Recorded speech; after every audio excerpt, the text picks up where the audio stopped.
ripped through the lower floors, shaking the entire building. The Han Syndicate guards screamed as fire swallowed the corridor. Minho grabbed Zara's hand. "We have to move now, Minho," Zara called out. But Minho didn't follow. He stood amid the smoke, staring at their father's retreating form. His eyes burned not with rage, but with something colder. "That I'll finish this," he said. "You get her out. Don't be stupid," Minho shouted. "He'll kill you." Minho gave a faint smile. He already did, and before Minho could stop him, Minho ran into the flames. Zara screamed his name as the fire swallowed him whole. Minho dragged her out of the collapsing room, his heart breaking at every step. By the time they reached the street, sirens were wailing and the skyscraper above them burned like a dying star. Zara clung to Minho, sobbing. "He can't be gone, not again." Minho looked up at the inferno, his eyes hollow. "He's not gone," he said quietly. "If I know my brother, he'll come back." Zara turned to him, terrified. "How can you be so sure?" He stared into the flames. "Because the Han Syndicate doesn't burn that easily. And when he returns, his voice hardens. He won't come back as my brother. He'll come back as my enemy." The city of Seoul never truly slept, but that night it felt haunted. Smoke still lingered over the ruins of the Han Tower, the empire that had once ruled the underworld with an iron fist. To the world, Chairman Han Suk-jin was dead, killed in an explosion that took his son Minho with him. But beneath the ashes, something darker was reborn. 6 months later, Zara stood at the edge of a balcony overlooking the glimmering city lights. The winter air bit into her skin, but she didn't move. Every night, she found herself here, haunted by memories of fire and betrayal, of two brothers torn apart by a father's cruelty. Minho's voice broke the silence. "You're thinking about him again." She turned to find him leaning against the doorway, his dark suit sharp, his eyes tired. The man who once smiled like sunlight now carried shadows in his gaze. Since that night, Minho had taken control of the Han Empire, but it wasn't power that kept him awake. It was guilt. Zara's voice was quiet. "I still see his face in the fire, the way he looked back before he made his choice." Minho cut in, though his voice trembled. "And I'll spend the rest of my life cleaning up the consequences." He walked toward her, brushing a strand of hair from her cheek. "You don't have to stay here, Zara. You could start over somewhere peaceful, somewhere far away from this life." Her lips quivered into a sad smile. "And leave you here to burn alone?" For a moment, they simply stared at each other, two souls bound by love and tragedy. But before Minho could answer, a sudden explosion shattered the calm.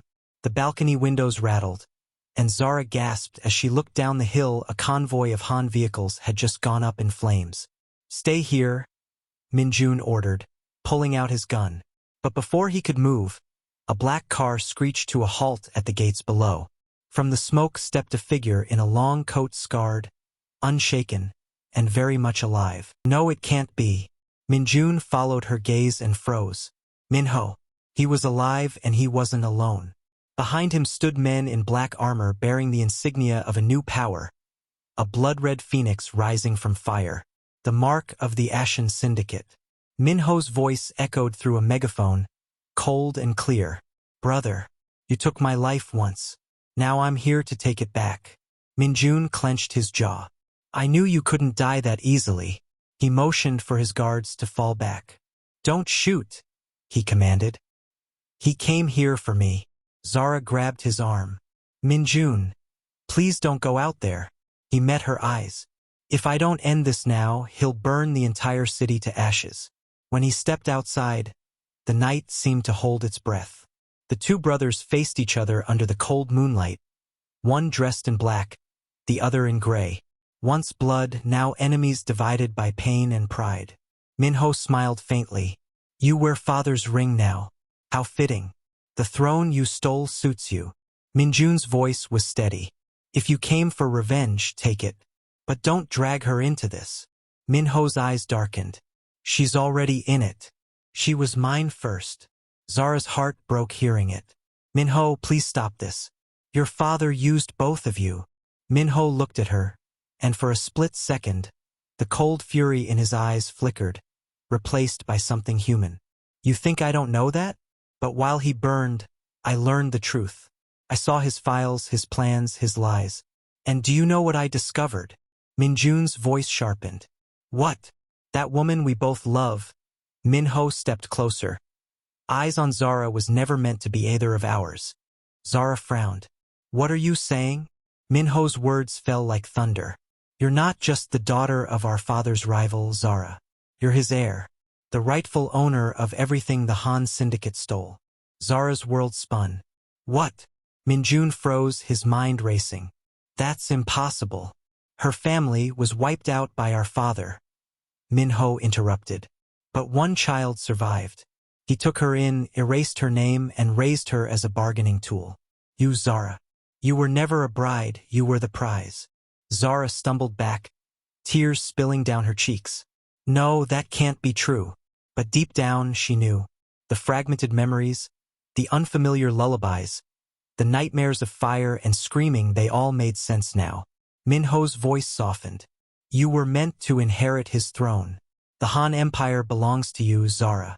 Minjun looked at her, speechless, the weight of destiny pressing down on them all. Then, with a cruel smile, Minho added, which means when I take it back, I'll be taking you too. And as he turned, fire erupted behind him. The mark of war ignited once more. Zara screamed as Minjun shielded her.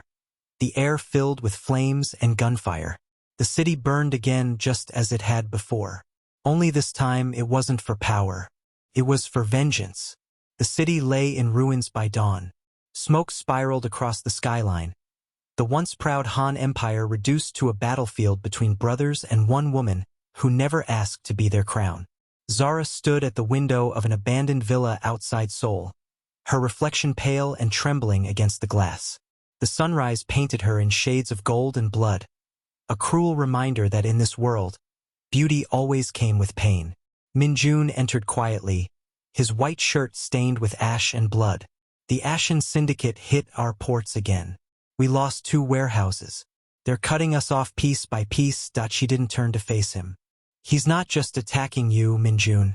He's dismantling the world your father built. Minjun sighed, running a hand through his hair, and replacing it with one of his own. He calls it justice. Zara finally turned, her eyes sharp. Maybe it is. He froze. What are you saying? I'm saying maybe your father's empire deserves to fall. She took a step closer, her voice trembling with emotion. Your family destroyed mine. You built your power on ashes that weren't yours to own. His jaw tightened. You think I don't know that? Every night I see the faces of the people he destroyed, including your father's. Her heart clenched. Then why are we still fighting for his legacy? He said nothing for a long time. Then, quietly, because if I don't fight, Minho will win. And if he wins, he'll drag you down with him. Before Zara could respond, the door burst open. A guard stumbled in, panting. Sir, it's Minho. He's calling for a parley. Minjun frowned. A meeting. The guard nodded. He says, he'll come unarmed. He wants to talk to her. Zara's pulse quickened. Me? Minjun immediately shook his head. Absolutely not. It's a trap. But Zara's gaze hardened with quiet resolve. Maybe. But if I don't face him now, this war will never end. The meeting place was an abandoned temple at the edge of the mountains, a silent monument to gods who no longer listened. The sound of dripping water echoed through the stone halls as Zara entered, dressed in black. Minho stood before the altar, his long coat sweeping the floor, his face a map of pain and fury. He turned as she approached. For a long time, neither spoke. You came, he said softly. I had to, she replied. People are dying because of us. He gave a faint, bitter smile. You still talk like peace is possible. Maybe not peace, she said, but truth. He studied her for a long moment, then said, You've changed. You used to tremble when I raised my voice. And you used to have a heart, she shot back. That hit him. For a moment, his eyes softened then darkened again. You really don't understand, do you? Father turned me into a weapon. He killed everything human inside me. You should hate him, Zara. Not me. I do hate him, she whispered. But I don't want to become him. Minho stepped closer, his voice low and dangerous. Then take what's yours. Lead the syndicate. Unite what's left. They'll follow you, not me, not Minjun. You. Zara blinked, startled. You're offering me your throne? He nodded. Because whether you want it or not, you are the rightful heir. The queen of both empires, the Han and the Owusu legacy. Her throat went dry. And what about you? He smiled faintly. I'll burn the rest. Minho, before she could finish, the temple doors burst open. Gunfire erupted, echoing like thunder. Minjun's men stormed in, followed by Minjun himself. He aimed his gun at his brother. Step away from her. Minho laughed bitterly. And there he is, the loyal son, protecting what was never his. Zara stood between them. Stop, both of you. But neither moved. Zara, Minjun said tightly. You don't understand. I understand perfectly, she snapped. You both want to rule a kingdom built on blood. But I want to end it. She turned toward Minho, eyes burning. If I take this throne, it won't be to continue your war. It'll be to destroy everything your father created. Minho stared at her, then slowly, a small, proud smile curved his lips. Then maybe there's still hope for us. Minjun's grip tightened on his weapon. Zara, don't trust him. But Zara took a deep breath, her decision solidifying like steel. I'm not trusting either of you. I'm doing what neither of you could do without hate. And as she stepped toward the altar, the morning sun broke through the shattered temple roof, casting golden light across her face. Both brothers watched as Zara placed her hand on the Han insignia carved into stone. From this day forward, she declared, her voice echoing through the hall, there will be no kings in this empire, only a queen. Minho's eyes gleamed with a mix of admiration and sorrow. Minjun lowered his gun, realizing what she had become. The legend of Zara Hanawusu, the queen of two empires, was born. The mansion stood silent under the velvet cloak of night. Not the kind of silence that brings peace, but the heavy, breathless kind that comes before a storm.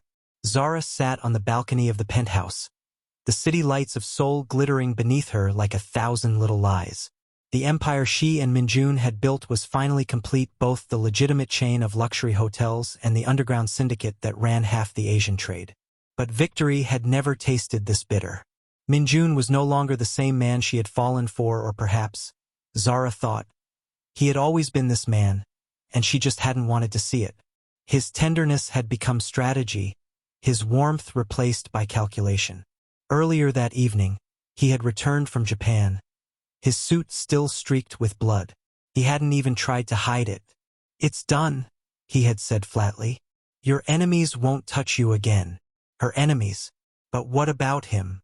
What about them? She looked at the crown-shaped diamond ring on her finger, the symbol of her marriage, her empire, her power, and felt it burn. The queen of two empires had everything, yet she was losing the one thing she fought hardest for, her soul. Minjun appeared behind her, the scent of gunpowder and expensive cologne mixing in the air. You're quiet tonight, he said. That usually means you're angry or heartbroken. She turned, her eyes gleaming in the half-light. Maybe both. He stepped closer, reaching for her chin, forcing her to meet his gaze. Everything I've done was for us, Zara. You wanted power, I gave it to you. Her voice trembled with fury and pain. No, Minjun. You gave me a throne built on blood. Every person who's died, every secret you've buried it. The price we're paying for that crown. His jaw tightened, but his eyes flickered with something fragile guilt. Would you rather go back to the woman who was switched at her own engagement? The one who was powerless? She flinched. No, but I'd rather not become the monster who replaced her. A tense silence filled the room. The hum of the city below was the only sound between them, two rulers bound by love, loyalty, and sins too deep to wash away. Then, softly, almost like a confession, Minjun said, You're not the monster, Zara. I am. She looked at him, tears glistening like diamonds. Then maybe it's time the monster learns what it costs to be king. That night, as the rain began to fall and thunder rolled over Seoul, Zara made a choice that would change everything. A choice between love and liberation, between the man she adored and the freedom her heart silently begged for. Because every crown, no matter how beautiful, demands a price, and she was done paying it with her soul. The night Minho disappeared, the rain didn't stop for 3 days. Zara stood by the window of their mountain villa, the same place where they once dreamed about leaving everything behind, watching the storm drown the world outside. It was almost poetic, she thought, the sky weeping for what neither of them could fix. 3 days ago, Minho had walked into the storm with a gun and a single sentence. If I come back, it means I've won. If I don't live for me. Zara had wanted to stop him, to grab his arm, scream that she didn't need an empire or revenge or redemption, just him. But she didn't, because in his eyes, she'd seen a man who already knew he wouldn't return. Now she was the ruler of everything they had built, the hotels, the network, the empire. And yet, for the first time, she felt like a ghost haunting her own kingdom. The phone rang. It was Han, Minho's second-in-command, his voice trembling on the other end. "Boss, we found him." Zara froze. "Alive." Silence. Then, "You should come." When she arrived, the warehouse on the outskirts of Busan smelled of metal, rain, and endings. Minho lay against a concrete pillar, his white shirt soaked in blood, his breath shallow. His gun was still clutched in his right hand, the same hand that had once traced her jaw so tenderly. Zara dropped to her knees beside him, the world spinning. "Why, Minho? Why did you go alone?" He tried to smile, but it was weak and broken. "Because you were never meant to be dragged into my war. You gave me something pure, Zara. I wanted to leave you with that. Not with this." Her tears fell freely now, mixing with the rain on his face. "You made me part of this world. You made me fight beside you. You don't get to leave me here alone." He coughed, his voice fading. "Then promise me you'll build something better. Not for power, but for peace. For us." "I can't," she whispered. "Not without you." He reached up, fingers trembling, and touched her cheek one last time. "Then live like I never could. That's how you'll love me back." Zara pressed her forehead against his, the sound of rain masking her sobs. "I'll never forget you, Minho. I promise." The next morning, the sun broke through the storm for the first time in days. Zara stood by the gravesite overlooking the valley where his name was carved into stone beside a crown symbol he once wore on his ring. She placed a single red rose on the marble. "Goodbye, my love," she whispered. "The empire you built won't be one of fear anymore. It'll be one of honor. That's my last promise to you." As she walked away, the wind carried the faint echo of his voice, or maybe it was her heart answering itself. "I'll always be watching, my queen." And though the crown still sat heavy on her head, for the first time Zara felt light. Because love, even in a world of blood and betrayal, was the only empire that could never fall. It had been 5 years since that night the storm carried Minho away. 5 years since Zara buried her heart beside his name. The world has changed since then. The once ruthless empire now ran clean. No more smuggling, no blood deals, no hidden ledgers. Zara had turned everything into a legitimate dynasty, a global chain of luxury hotels that bore her name, Zara J. Holdings, built not on fear, but on respect. Yet, in the quiet hours before dawn, when Seoul slept beneath its blanket of silver light, she still felt him. Minho's laughter echoing through the halls, his touch in the breeze that brushed her hair. Every empire has ghosts, and he was hers. That morning, she stood before the window of her new penthouse overlooking the Han River. The same skyline that once shimmered with danger now glowed with peace. She wore no crown anymore, just a simple chain around her neck, holding his wedding ring. A knock sounded at the door. "Madam, the board meeting is ready," her assistant said. Zara smiled faintly. "Tell them I'll be there soon." As the door closed, she turned to the framed photograph on her desk, the one of her and Minho on their wedding day. He was laughing, eyes soft, hands around her waist as if the world began and ended with her. "I kept my promise," she whispered. "I built it right this time." Outside, the city moved taxis, trains, lives intertwining, unaware that its most powerful woman once loved a man who lived and died between crime and redemption. And maybe Zara thought that was how it should be, because some stories weren't meant to end in tragedy, only transformation. That evening, she visited the same mountain villa where it all began. The cherry trees were blooming again, pink petals falling like whispers. Beneath them stood a marble stone etched with the words she'd chosen herself. Minho Lee, the man who taught a queen to love. Zara knelt, brushing away the fallen petals. "I kept the empire alive," she murmured, voice trembling. "But I kept your heart alive too." The wind stirred gently, wrapping around her like an embrace. And for a fleeting second, as the sun dipped below the horizon, she swore she heard his voice again. "You were never the queen without a king. You were always the kingdom itself." Tears welled in her eyes, but she smiled. Not the sad kind, the peaceful kind. Because finally Zara understood. Love didn't end when someone left. It lingered, rebuilt, and became the foundation of everything left behind. As she rose and walked back toward her car, her silhouette framed against the glowing dusk, Zara Lee, the queen of two empires, smiled at the life she'd rebuilt. And for the first time in years, her heart was quiet. Thanks for watching.